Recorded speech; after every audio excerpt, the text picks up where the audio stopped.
فلا مضل له ومن يضلله فلا هادي له ونشهد أن لا إله إلا الله وحده لا شريك له ونشهد أن سيدنا وسندنا ومولانا محمدًا عبده ورسوله أرسله بالحق بشيرًا ونذيرًا وداعيًا إلى الله بإذنه وسراجًا منيرًا أما بعد فأعوذ بالله من الشيطان الرجيم بسم الله الرحمن الرحيم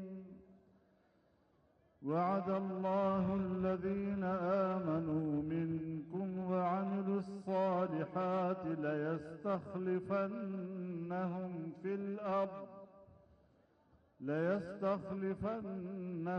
في الأرض كما استخلف الذين من قبلهم وليمكنن لهم دينهم الذي ارتضى لهم وليبدلنهم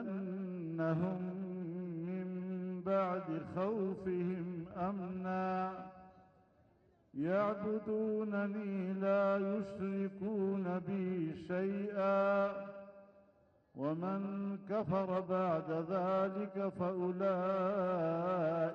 هم الفاسقون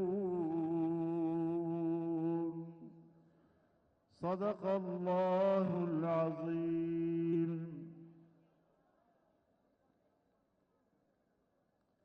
جناب صدر محترم، اکابر علماء کرام، مشائخ اعظام،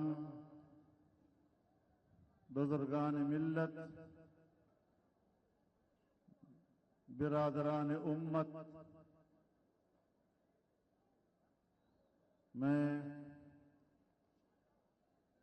جمعیت علماء اسلام ضلع غربی کے تمام عہدیداران، ذمہ داران اور کارپردازان کو مبارکباد پیش کرتا ہوں اس عظیم الشان اجتماع کے انعقاد پر کراچی کے ایک گوشے میں اتنا فقید المثال اجتماع، یہ آپ کی بیداری، جمعیت علماء اسلام کے نسب العین کے ساتھ گہری وابستگی اور پاکستان کی ترقی کے لیے پرعزم ہونے کی دلیل ہے۔ میرے محترم دوستو،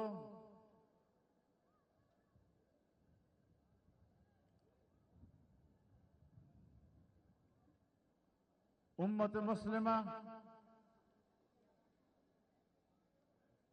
کئی دہائیوں سے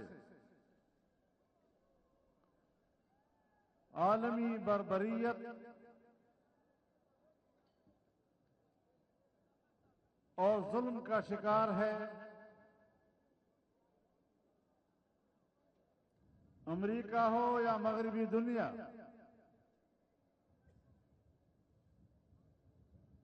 ان کے بارود کی بارش امت مسلمہ پہ ہو رہی ہے۔ اپنی طاقت انہوں نے افغانستان میں آزمائی، اپنی طاقت انہوں نے عراق میں آزمائی، لیبیا میں آزمائی اور فلسطین کے مسلمانوں اور غزہ کے مسلمانوں پر جو بیتی، ساری دنیا اس منظر کو دیکھتی رہی اور مجھے افسوس اس بات پر ہے کہ امت مسلمہ بھی تماشائی بن کر رہی، ان کا ضمیر سویا رہا، وہ اس احساس سے محروم نظر آئے کہ ہمارے بھائیوں پہ صہیونیوں کے ہاتھوں کیا بیت رہی ہے۔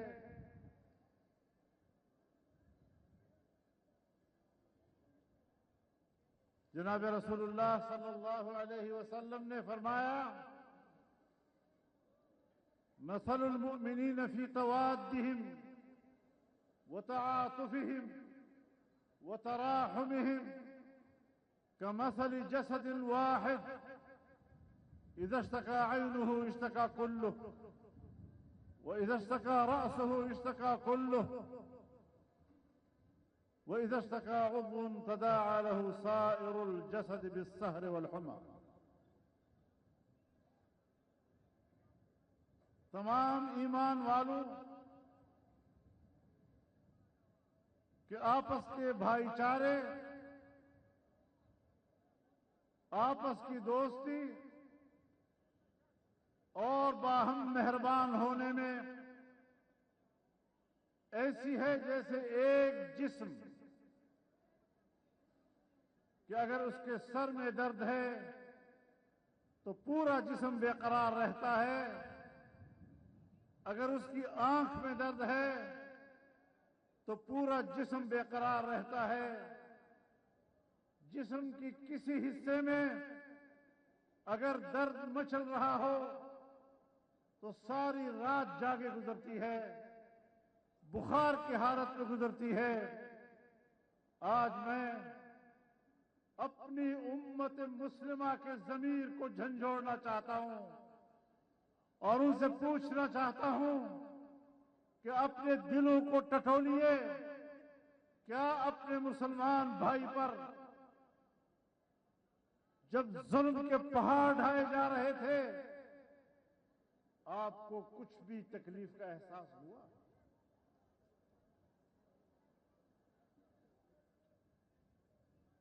ذرا سوچنا پڑے گا۔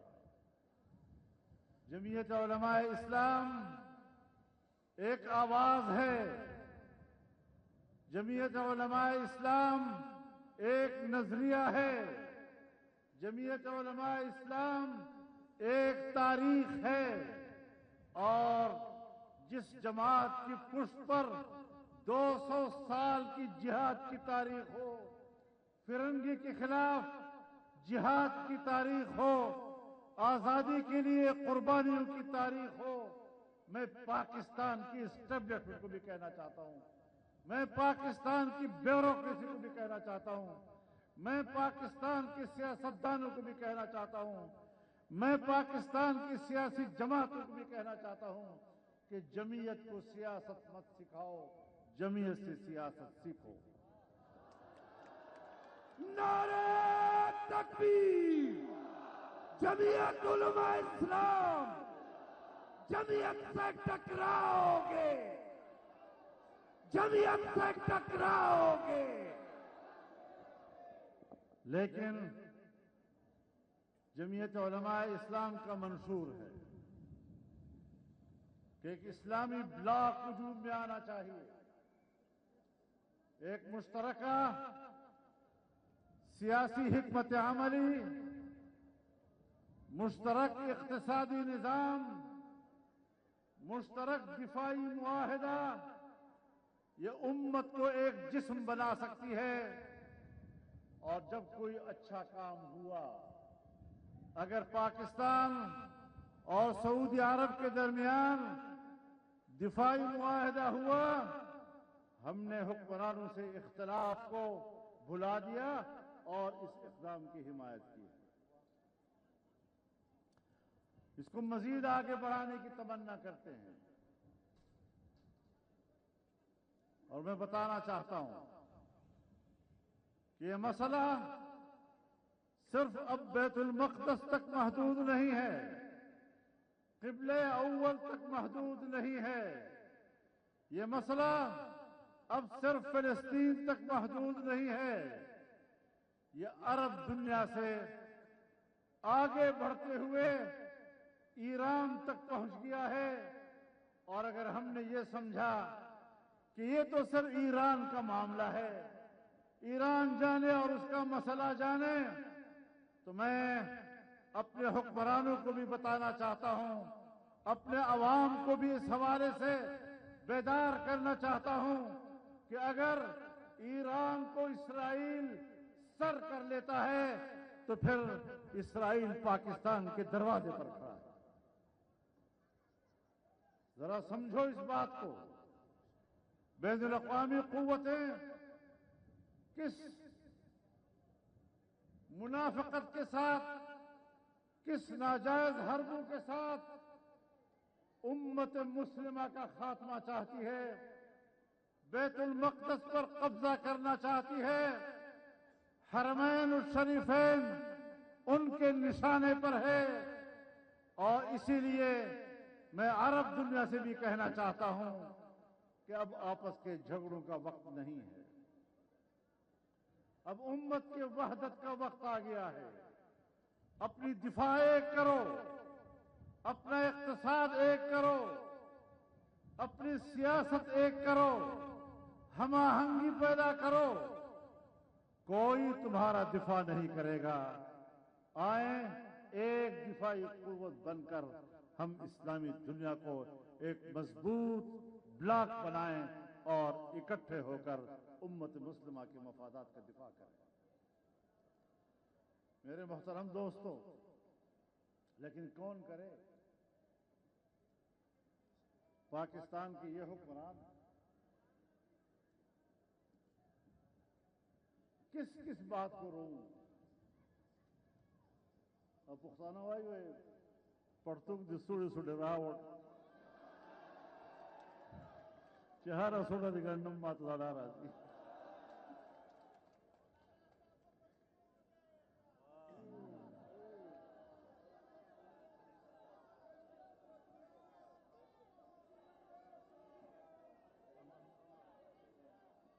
سنجیدہ ہو جائیں، سنجیدہ ہو جائیں.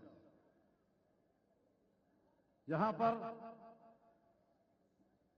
پاکستان خود ایک قومی یکجہتی سے محروم ہے. جمعیت علماء اسلام پاکستان میں ایک قومی یکجہتی کی علمبردار جماعت ہے. ہم مسلمان بھی ہیں، ہم ایک عقیدہ بھی رکھتے ہیں، لیکن ہم تعصب کے قائل نہیں، ہم نفرتوں کے قائل نہیں ہیں. آئیں ہم اپنے اختلاف سے بھی بات کریں، لیکن سلیقے کے ساتھ، شائستگی کے ساتھ. نفرتوں کی سیاست ہم اٹھاتے نہیں ہیں، نفرتوں کی سیاست کو ہم دفن کرتے ہیں. ہم پاکستان میں شدت کی سیاست نہیں کر رہے، ہم پاکستان میں اصولوں کی اور محبت کی سیاست کرتے ہیں.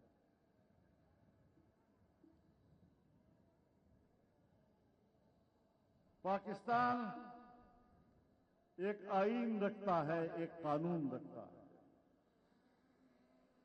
کتنی مرتبہ ہم نے پارلیمنٹ میں کھڑے ہو کر اس آئین پر حلف اٹھایا.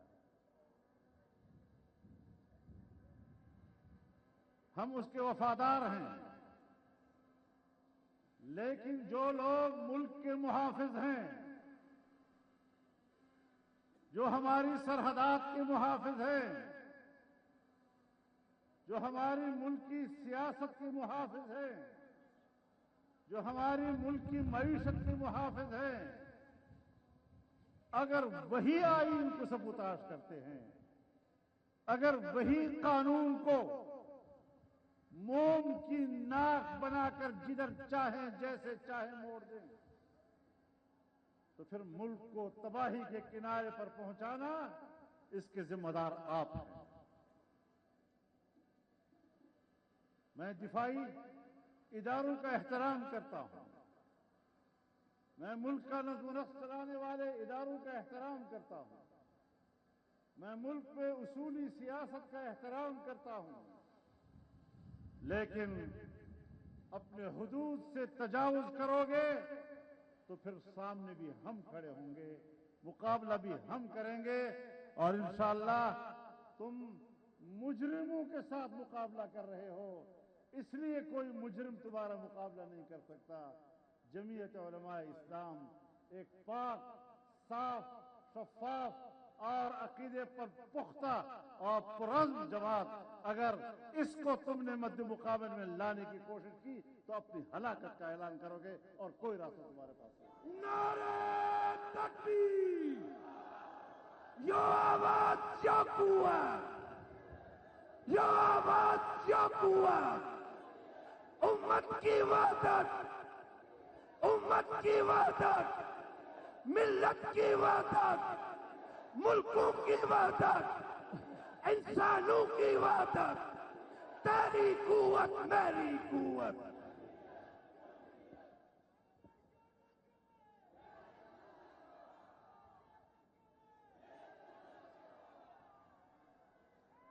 میں یہ بتا دینا چاہتا ہوں کہ جمعیت علماء اسلام ایک مؤثر قوت ہے۔ اگر آج پاکستان بچا ہوا ہے، اگر آج پاکستان باقی ہے، میں اللہ کا شکر ادا کرتے ہوئے، اس کے فضل و کرم کو گواہ بناتے ہوئے واضح طور پر کہنا چاہتا ہوں کہ جمعیت علماء اسلام کی برکت سے پاکستان باقی ہے۔ ہم خون کی قربانیاں دے رہے ہیں۔ گزشتہ 2-3 دہائیوں میں ہمارے کتنے کارکن، ہمارے کتنے عہدیدار، جید علماء کرام نشانہ بنے کس گناہ پر؟ کون سا گناہ کیا تھا انہوں نے؟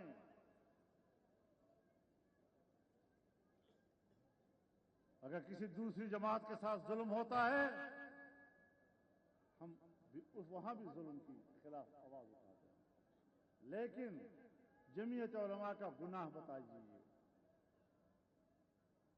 ان کے علماء کو کیوں شہید کیا جا رہا ہے؟ اس لیے کہ جو ہمیں قتل کر رہے ہیں ان کو پتہ ہے کہ جس ملک کو ہم توڑنا چاہتے ہیں جمعیت علماء توڑنے نہیں دے رہے۔ ہم تو پگڈنڈی پہ سفر کر رہے ہیں، ایک طرف دباؤ آتا ہے، کبھی دوسری طرف سے دباؤ آتا ہے، ہم الیکشن لڑتے ہیں، ہم پاکستان کی جمہوری نظام کے ساتھ وابستہ ہیں، اور اسٹیبلشمنٹ دھاندلیاں کر کے ہمیں پارلیمنٹ سے باہر رکھتی ہے۔ ایک طرف کچھ جاہل قوتیں ہم پر کفر کے فتوے لگاتی ہے، اور ایک طرف پاکستان کے وفادار ہمیں پارلیمنٹ سے باہر رکھنے کے لیے انتخابات میں دھاندلیاں کرتے ہیں، تو ہم کدھر جائیں؟ زاہد تنگ نظر نے مجھے کافر جانا، اور کافر یہ سمجھتا ہے مسلمان ہوں میں۔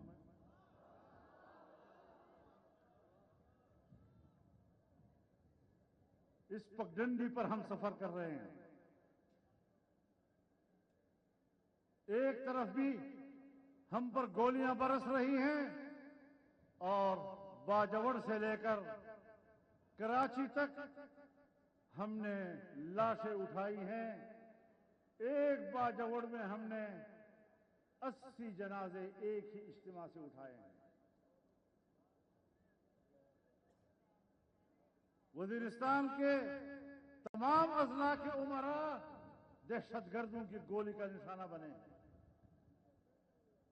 محمد کے علاقے میں جائیں، کرم کے علاقے میں جائیں، وزیرستان کے علاقے میں جائیں، علماء ہی نشانے پہ، علماء ہی نشانے پر، علماء ہی نشانے پر، کیوں؟ لیکن اگر کوئی یہ سمجھتا ہے کہ ہم ان حربوں سے جمعیت علماء اسلام کے پائے استقامت کو متزلزل کر سکیں گے، یاد رکھیں ہم نے اپنی تاریخ سے سر اٹھا کے چلنا سیکھا ہے، کسی کے سامنے جھکنا نہیں سیکھا ہے۔ نعرہ تکبیر! زندہ ہے جمعیت! زندہ ہے جمعیت! یہ تیری جمعیت، قائد کی صورت میں جمعیت۔ لیکن میری جان، مال اور عزت و آبرو کی ذمہ داری ریاست کی ہے۔ ریاست ذمہ دار ہے۔ میں ریاست کو اس اجتماع کی وساطت سے اور آپ کی تائید کے ساتھ واضح پیغام دینا چاہتا ہوں، واضح پیغام دینا چاہتا ہوں، مجھے جو بھی قتل کرے میں اس کا بدلہ نہیں لوں گا، میں اسٹیٹ کو اپنے قتل کا ذمہ دار سمجھوں گا۔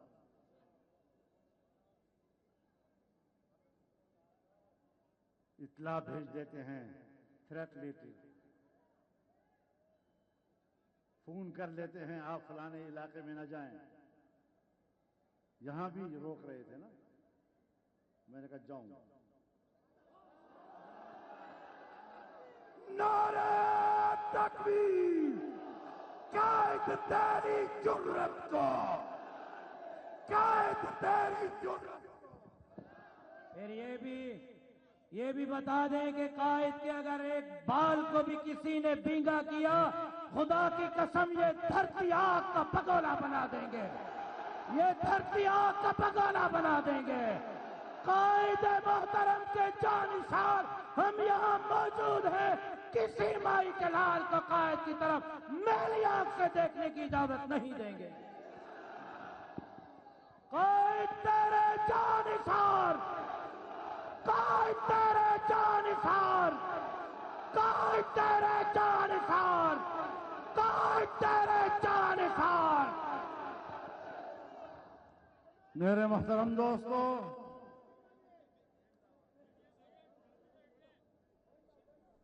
میرے محترم دوستو، پہلے تو ہمارے حکمران اپنی خارجہ پالیسی ٹھیک کریں۔ پاکستان کے دو سرحد ہیں، ایک مغربی سرحد ہے اور ایک مشرقی سرحد۔ مشرقی سرحد پر ہندوستان ہے، وہ سرحد بھی بند۔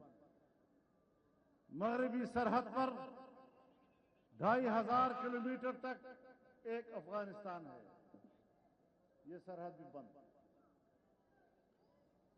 چین پاکستان پر اعتماد کھو رہا ہے، وہاں سے بھی کوئی بڑی خیر کی ابھی توقع نہیں ہے۔ ایران کے حالات کہ اب نہ وہ اچھے کا ہے نہ برے کا۔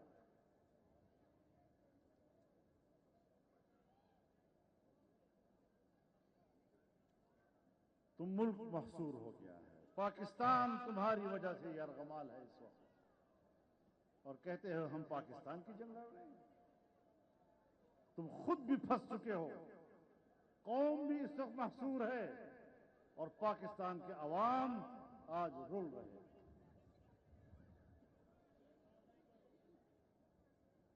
ایک آبنائے ہرمز بند ہوا، ہمارے سارے حکمرانوں کے آبنائے ہرمز بند ہو گئے۔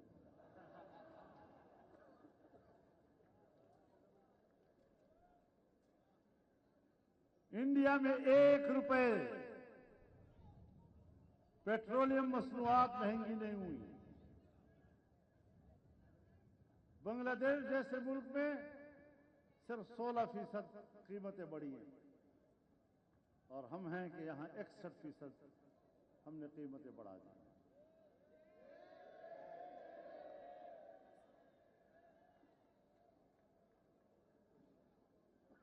جبکہ ایران کا تیل اسی مقدار سے آ رہا ہے جس مقدار سے آبنائے ہرمز بند ہونے سے پہلے آ رہا تھا. تو سیدھی بات ہے، ایران کے ساتھ معاہدہ کرو، جائز طریقے سے تیل برآمد کرو، ختم بات. IMF ناراض ہوگا، امریکہ ناراض ہوگا اور ان کو کمیشنیں نہیں ملیں گی. پھر پوری سمگلنگ کی نگرانی یہ لوگ خود کرتے ہیں.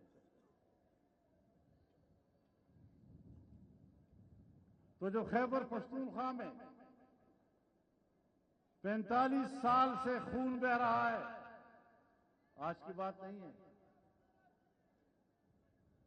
1979 سے لے کر جب میں ابھی طالب علم تھا اور یہاں جنگ شروع ہوئی ہے ہمارے سرحد پر، اور آج جب میں 73 سال میں داخل ہو گیا ہوں، مسلسل دیکھ رہا ہوں کہ کیا ہو رہا ہے.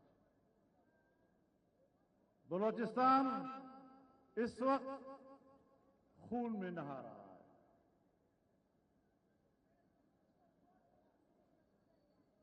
سندھ تو ویسے ڈاکوؤں کے ہاتھ میں ہے.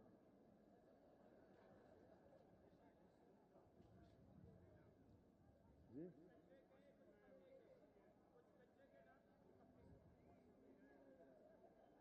یار سمجھا کرو نا، خدا کا خوف.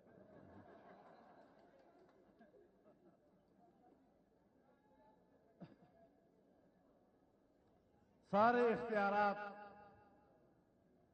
کہتے ہم مستثنا ہیں. صدر پاکستان مستثنا ہے، زندگی بھر اب اس کے خلاف کوئی مقدمہ درج نہیں ہو سکے. ایسا پاک، صاف، شفاف. یہ تو اسٹیبلشمنٹ بڑی بیوقوف اور احمق ہے جس کو پتہ نہیں کس کس جرم میں 8-10 سال جیل میں رکھا.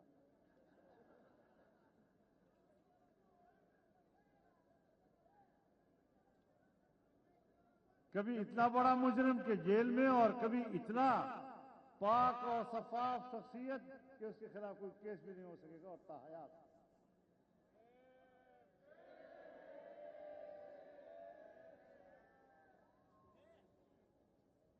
لیکن یہ میرا موضوع نہیں ہے.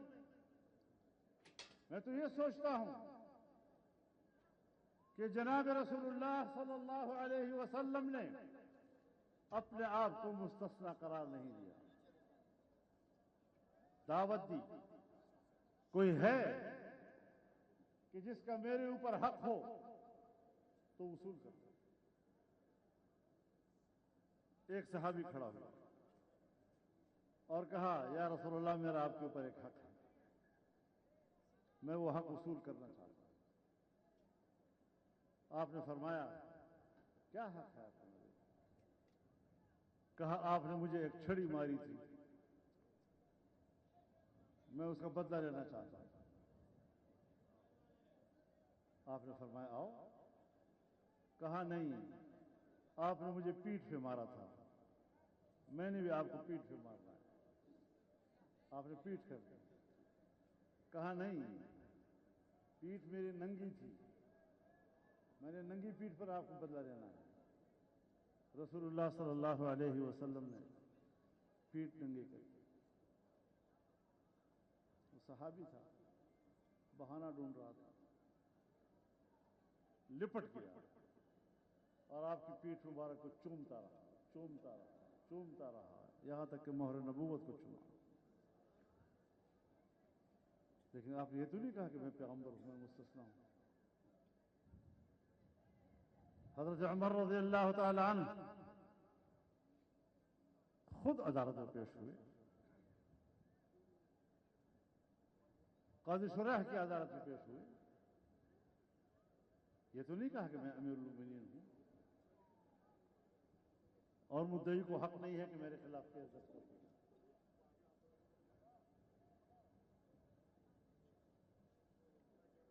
حضرت علی رضی اللہ تعالیٰ کی عدالت میں تو کوئی مستثنا نہیں تھا، وہ خود بھی مستثنا نہیں تھے. یہ کیا قانون سازیاں ہو رہی ہیں؟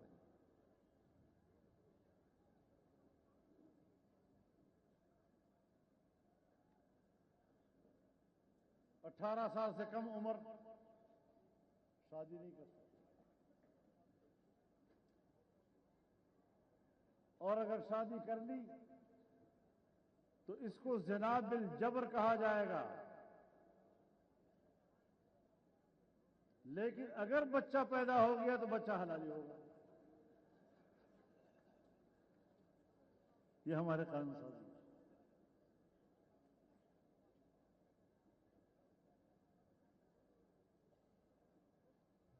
آج ملک ان سے نہیں چل رہا، بینک بیچے جا رہے ہیں، پی آئی اے بیچا جا رہا ہے، تمام سرکاری ادارے بیچے جا رہے ہیں، یہاں تک کہ کالج اور یونیورسٹیاں بیچی جا رہی ہیں، اسکول تک بیچے جا رہے ہیں پرائیویٹ سیکٹر میں، لیکن دینی مدرسہ جو پرائیویٹ سیکٹر میں ہے اس پر قبضہ ہو رہا ہے۔ اب یہ کوئی عقل کی بات ہے؟ اس عقل والوں کے ساتھ ہماری جنگ ہے، اور مجھے پتا ہے امریکہ کا مدرسے کے ساتھ دشمنی کون کر رہا ہے، کس کے لیے وہ مشکل بنا ہوا ہے۔ قانون پاس ہو چکا ہے،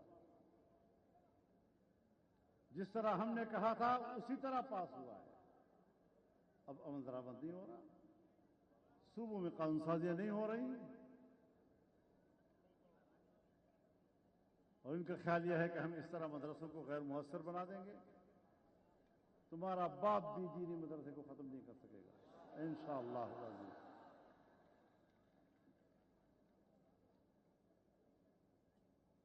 یہ جنگ ہم نے لڑنی ہے، یہ تحریک ہم نے اٹھانی ہے۔ اس ملک میں ہمیں امن چاہیے، انسانی حقوق کا تحفظ چاہیے، اور خوشحال معیشت چاہیے۔ ہم نے مہنگائی کے خلاف مظاہروں کا اعلان کیا تھا،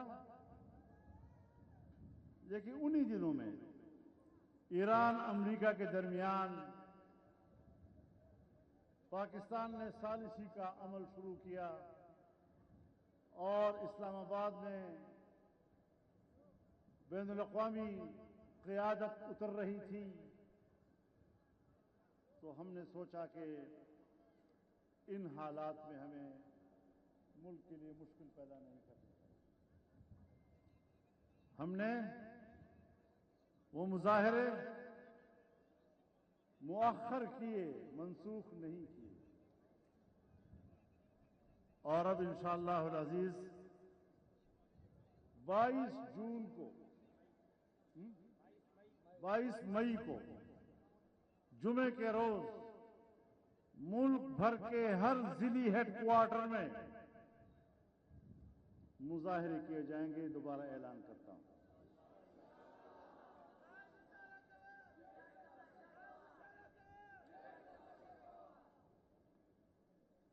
ہم عوام کے ساتھ کھڑے ہیں، اس کے دکھ درد میں ہم ان کے ساتھ کھڑے ہیں۔ جہاں بدامنی ہے ہم وہاں پر بھی عوام کے ساتھ کھڑے ہیں، اپنا خون دے رہے ہیں۔ اس وقت بھی میں نے پارلیمنٹ میں بھی کہا کہ آج جب میں گفتگو کر رہا ہوں تو مجھے ایسا محسوس ہو رہا ہے جیسے میں خون کی جھیل میں کھڑے ہو کر بات کر رہا ہوں۔ شیخ ادریس کو تم نے کیوں قتل کیا؟ اس نے کیا جرم کیا تھا؟ وہ روزانہ 2800 طلباء کو پڑھاتا تھا، روزانہ 1300 طلباء ایک مدرسے میں اور 1500 طلباء دوسرے مدرسے میں۔ جمعیت علماء اسلام کی مرکزی شورا کا رکن تھا، صوبائی اسمبلی میں ہمارا ممبر رہا ہے۔ وہ ملک میں امن کی بات کرتا تھا۔ اگر دنیا میں قیام امن کے لیے پاکستان حرکت میں آتا ہے تو سب سے پہلے ہم تائید کرتے ہیں۔ اگر انڈیا کے خلاف اپنی سرزمین کا دفاع کرتے ہیں اور کامیاب دفاع کرتے ہیں تو ہم شانہ بشانہ کھڑے ہوتے ہیں. لیکن پارلیمنٹ کی سیاست میں اگر علماء کرام جاتے بھی ہیں تو ان کو دھاندلی کے ذریعے شکست سے دوچار کر کے پارلیمانی کردار سے محروم کر دیا جاتا ہے. تم پارلیمان کے کردار سے ہمیں محروم کر سکتے ہو لیکن اس میدان کے کردار سے ہمیں محروم نہیں کر سکتے. اب فیصلے ایوان میں نہیں میدان میں ہوں.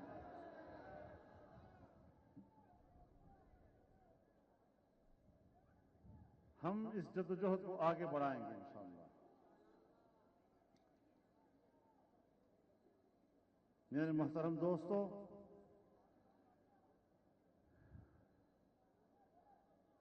ہمارا نصب العین بڑا واضح ہے. ہم پاکستان کو ایک اسلامی فلاحی ریاست بنانا چاہتے ہیں. ایک ایسی ریاست جو معاشی لحاظ سے طاقتور ہو، ایک ایسی ریاست جو دفاعی لحاظ سے طاقتور ہو، ایک ایسی ریاست جہاں عام آدمی کے حقوق محفوظ ہو. اور اس جدوجہد کو انشاءاللہ جاری و ساری رکھا جائے گا. آپ اس جلسے میں عزم کریں کہ انشاءاللہ یہ جدوجہد ہماری آگے بڑھتی رہے گی. اس کے بعد ہم انشاءاللہ 4 جون کو بلوچستان میں جلسہ کریں گے اور بہت بڑا اجتماع ہوگا. 4 جون کو پشین میں انشاءاللہ اجتماعات ہوگی انشاءاللہ. میں بہت شکر گزار ہوں آپ کا.